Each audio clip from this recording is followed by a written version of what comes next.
Flying monkeys in a psychological context are defined as individuals who, knowingly or unknowingly, are recruited by a narcissist or a pathological person to participate in the abuse, harassment, or manipulation of a target. Although the term flying monkeys is often considered a pop psychology term, it is also used by mental health professionals to describe third-party enablers or abusers by proxy. The core academic concept behind this behavior is narcissistic triangulation, a manipulation tactic where a person involves a third party into a conflict to gain control or validate their own distorted reality. The term is a metaphor derived from the Wizard of Oz, referencing the winged monkeys who carried out the Wicked Witch of the West's orders without question. Just as the flying monkeys in the film were under a spell or acting out of fear, psychological flying monkeys often operate under the narcissist's spell of manipulation, while others are willing participants who voluntarily, by choice, participate in abuse, sometimes with intention to even hijack the entire narrative, placing themselves at the center of the entire debacle. Others are clueless as to what is really going on and are only brainwashed into believing the narcissist's false narrative. Their key identifiable characteristics include proxy harassment. The act as appendages of the narcissist, essentially representation in absentia, performing dirty work such as spreading rumors, spying, and gathering information, gaslighting the victim, or outright torment. Information gathering. They function as spies, reporting the target's movements, feelings, or life updates back to the narcissist, validating the false narrative. By siding with the abuser, they provide social proof that the narcissist's version of events is true, further isolating the victim. Violating boundaries. When a victim sets healthy boundaries, the flying monkey is often the one sent to smooth things over or guilt the victim back into compliance. In psychological discourse, flying monkeys are categorized based on their intent, which is the benevolent versus the malevolent, and the functional roles they play within the narcissistic system. Benevolent enablers or unwitting, often empathetic individuals who have been manipulated by the narcissist's victim narrative. They believe they are helping or keeping the peace and are often unaware they are participating in abuse. Malevolent enablers or witting, bad faith actors who knowingly participate in the harassment. They in most cases have narcissistic traits themselves and derive a sense of power or belonging from attacking the target. Fearful followers, individuals who comply out of fear of being targeted next. They outsource their thinking to the narcissist to ensure their own social or professional safety. In this essay, I would like to focus on the inner working of the mind of malevolent enablers, the psychological process by which they relinquish control to the narcissist, why they choose to play along, even obsessively, and what goes on within the inner workings of their own mind as they attack, malign, and smear the target of blame on behalf of the narcissist, and eventually themselves. I would also look into my own personal experience with these kinds, and why I prefer to label them disposables.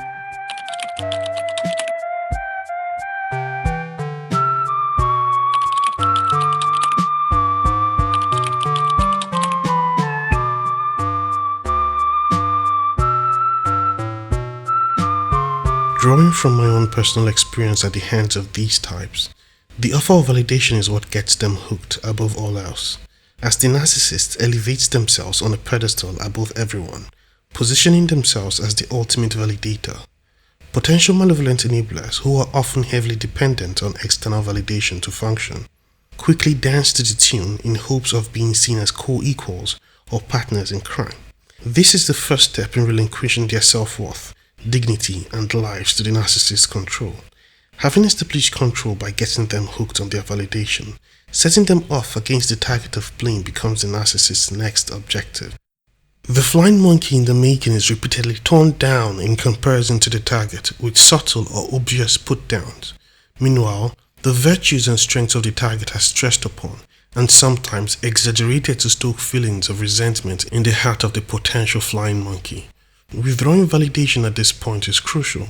It keeps them in a fiendish state, starved for approval and fueled by comparison, with resentment built up against a target they may have never even met.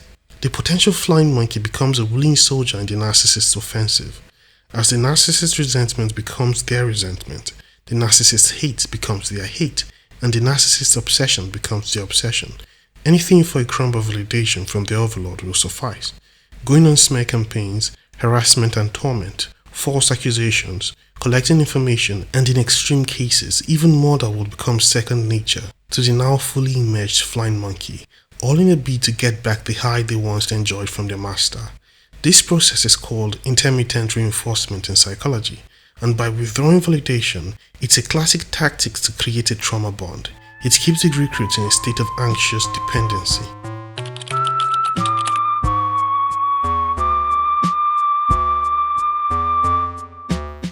After the flying monkey is hooked, narrative building becomes next in the form of a shared fantasy.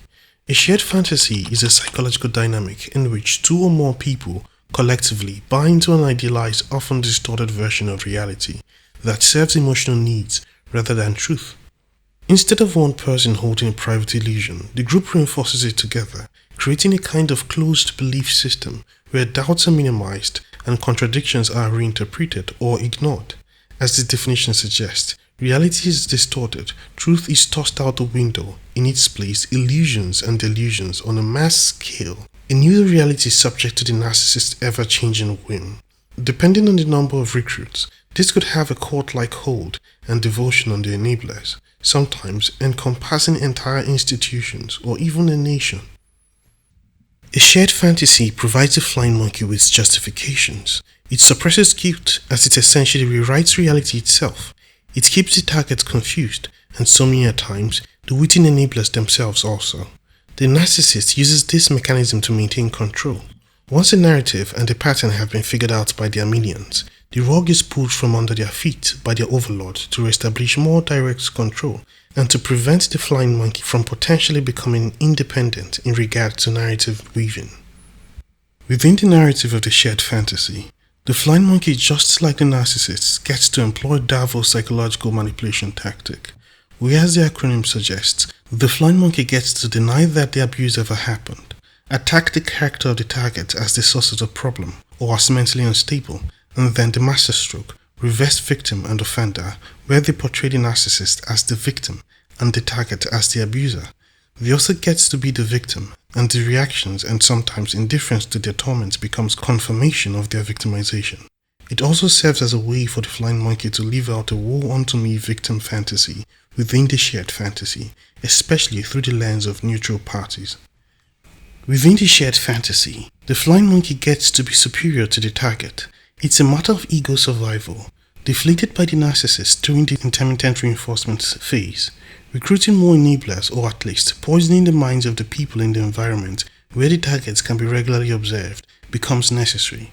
This smear campaign serves as a catharsis for the built-up resentment fueled within them by the narcissist during the intermittent reinforcement stage, where the narcissist elevates the target above their lieutenant in the making and tears them down in comparison. It becomes a personal vendetta rather than just obedience to an order. This sets the stage for a clean discard and gives the narcissist the opportunity to keep their hands clean in the eyes of neutral parties, while the flying monkey takes the heat. In my experience, a subtle exposure of the flying monkey as envious or hateful was employed by the narcissist to distance themselves from a potential backlash, isolating their puppet and keeping them dependent as a personal soldier, and most especially to clear the tracks that leads back to them.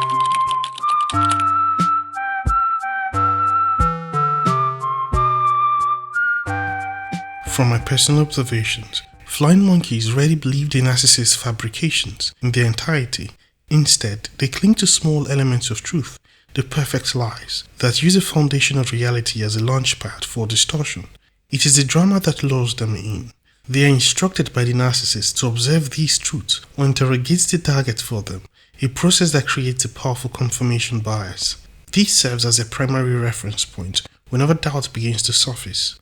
Having been convinced of the target's Strawman version, the flying monkey sets out with a sense of moral and intellectual superiority. However, upon actually encountering the target, they are met with glaring contradictions. The real person does not match the inferior, broken, or villainous image they have internalized. At this moment, the flying monkey faces a choice: admit they were fooled by the narcissist or protect their ego. Most choose the latter. Rather than feeling gratitude for the truth, they become hurt and vengeful. They lash out in a desperate attempt to prove they are no one's fools. Crucially, they do not lash out at the narcissist who deceived them. They lash out at the target, whose mere existence as a capable human being has bruised the enabler's ego. Memories of their own debasement at the hands of the narcissist and the false comparison that originally stoked their envy now act as a catalyst. They act quickly to offset their feelings of shame by attempting to force their targets back into the inferior role. They embrace the shared fantasy in its absolute form, rejecting reality and ceding their autonomy to the narcissist. In their minds, vanquishing the target is the only way to restore their own sense of worth, for if the target is less, they must be more.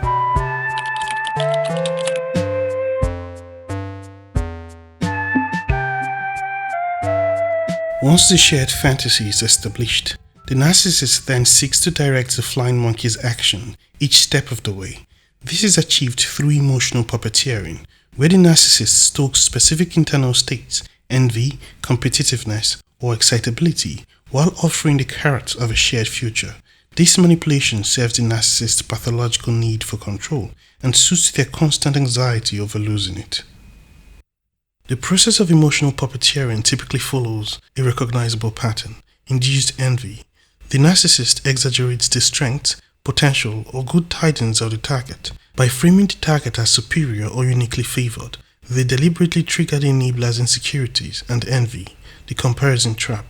Subtle put-downs follow, where the narcissist laments that the flying monkey lacks the very virtues they just praised in the target. This creates a deficit in the enabler, making them desperate to close the gap through the narcissist's approval, directed sabotage. If the target has a real opportunity the narcissist wants to destroy, the flying monkey is aimed at it. By pulling the strings of competitiveness, the narcissist goads the enabler into proving themselves by one-upping or undermining the target. Proxy extraction. In this competitive state, the flying monkey may be used to extract secrets, instigate conflict, or even provoke violence. By controlling the enabler, the narcissist ultimately controls the target, their true intended goal. Through this mechanism, the narcissist deflects their own negative traits, their own envy, hatred, and obsession onto their minions. When the flying monkey acts on these induced emotions, they become the shield. The blame, humiliation, and risk of retribution are placed entirely on the puppet, allowing the narcissist to maintain a facade of innocence, while the soldier does the dirty work.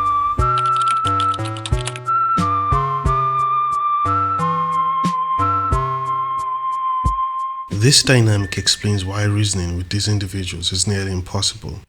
There are clear parallels to drug addiction, particularly in cases where a malignant personality uses literal substances or psychological highs to hook and control their recruits.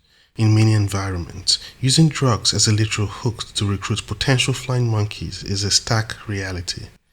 Once recruited, these disposables are instructed on exactly how to relate to the target. They adopt insulting or infantilizing tones and engage in dehumanizing treatment. This behavior allows the flying monkeys to regulate and self-soothe their own envy by becoming literal appendages of the narcissist. They transform into lesser narcissists, internalizing the resentment and obsession of their leader while operating as mere cannon fodder. The term disposables perfectly encapsulates the nature of their role, because the narcissist has standardized the abuse. A new recruit can be swapped in at any moment to pick up exactly where the last one left off, even mimicking the same mannerisms and behavioral patterns on command. Within the narcissist's army, there is always another disposable on standby, eager to play second fiddle should the current second in command be discarded. To the narcissist, the individual doesn't matter. Only the function of the machine does.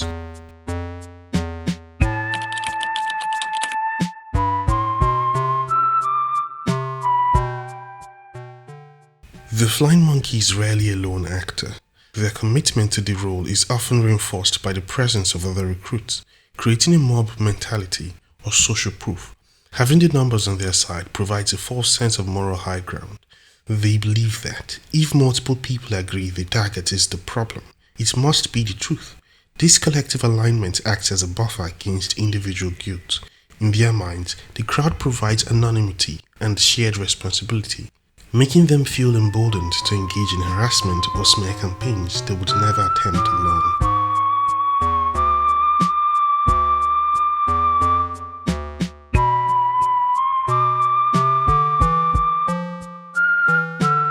Perhaps The strongest anchor is the flying monkey's own ego.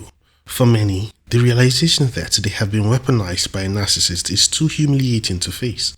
To admit they were fooled would mean acknowledging a lack of discernment or intelligence. As the famous saying, often attributed to Mark Twain, goes, it's easier to fool people than to convince them they have been fooled, because the narcissist has hooked them using their own need for superiority and validation. The flying monkey doubles down on the lie to protect their self-image. Admitting the truth would mean the shared fantasy was a sham, and that they are not the special insiders they believe themselves to be. Consequently, they become witting enablers, not because they don't see the contradictions, but because their ego demands that the illusion remains true. The deeper they go into the smear campaign, the more lies they tell and the more harm they cause, the harder it is to turn back. To stop now would require a level of accountability and moral debt that they are unequipped to pay. They stay stuck because the alternative, facing the narcissist's wrath and their own reflection, is psychologically unbearable.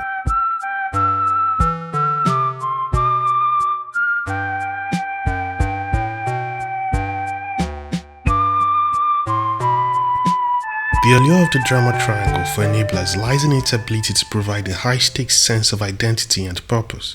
By operating within this cycle, they transition from heroes to aggressors, fueled by the psychological rewards of each role. The core mechanics of the cycle. The hero complex. Enablers are often hooked by the rescuer role, which offers a sense of moral superiority. By defending a toxic leader, they feel indispensable and avoid the discomfort of self-reflection, sanctioned hostility. When they shift to the persecutor role, they get to vent their own repressed aggression. This creates a siege mentality that bonds them closer to the manipulator through shared conflict. The shield against vulnerability. Staying active in the drama serves as a defense mechanism. They believe that, as long as they are part of the machinery, they won't become the next victim. The dopamine chaos. Ultimately, the constant state of crisis becomes addictive. The emotional intensity of the triangle makes a healthy, stable environment feel dull, keeping them tethered to the toxicity for the sake of the rush. Many flying monkeys are not just acquaintances. They are often people with their own history of trauma or codependent traits. They may be trauma-bonded to the narcissist through years of intermittent reinforcement, hot and cold treatment that leaves them addicted to the high of the narcissist's rare approval. For these individuals, the narcissist has become their drug of choice, and they will do anything to avoid the withdrawal of being discarded. To complete this section on what keeps them stuck in this role, we must address the darkest motivator, sadistic pleasure. This is often the glue for the most dangerous type of flying monkey, the malevolent enabler. Beyond the need for validation and the fear of being fooled, many flying monkeys remain stuck because they develop a taste for the power that comes with the destruction of another. The narcissist provides them with a moral license to be cruel, under the guise of seeking justice or helping a friend. The flying monkey is allowed to vent their own repressed aggression and shadow traits onto the target. This creates a high that is difficult to quit. The acts of the coalition of hate, the smear campaigns, the calculated exclusions, and the digital or physical harassment provide a sense of omnipotence. For an individual who feels small or powerless in their own life, the ability to diminish or destroy a superior target, the one the narcissist originally praised to stoke their envy, is an intoxicating form of revenge. The target must remain the villain so that the flying monkey can remain the hero in their own story. If the target is a villain, then the flying monkey's cruelty isn't abuse, it's righteous indignation. Their cravings for the sadistic pleasure that comes with the deepest delight, a light-hearted joke. This psychological loop ensures they stay stuck. To stop the abuse would mean stopping the supply of sadistic highs that had become their new emotional baseline. They are no longer just following orders, they are enjoying the hunt.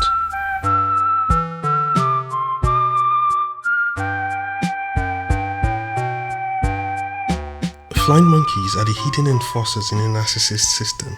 People recruited, knowingly or not, to harass, monitor, and discredit a target while reinforcing a distorted narrative. What starts as a need for validation quickly turns into a cycle of manipulation where intermittent reinforcement, comparison, and emotional puppeteering hook them into a shared fantasy that justifies their behavior. Over time, their actions become egocentric. They feel right, justified, even righteous, while any underlying discomfort or doubt is pushed aside as ego dystonic, too threatening to confront. Backed by group mentality, ego defense, and sometimes even sadistic reward, they double down rather than break free. But in the end, the real deception isn't just against the target. The truly fooled participant in this dynamic is the flying monkey themselves, trapped in a system where manipulation feels like power and control is mistaken for loyalty.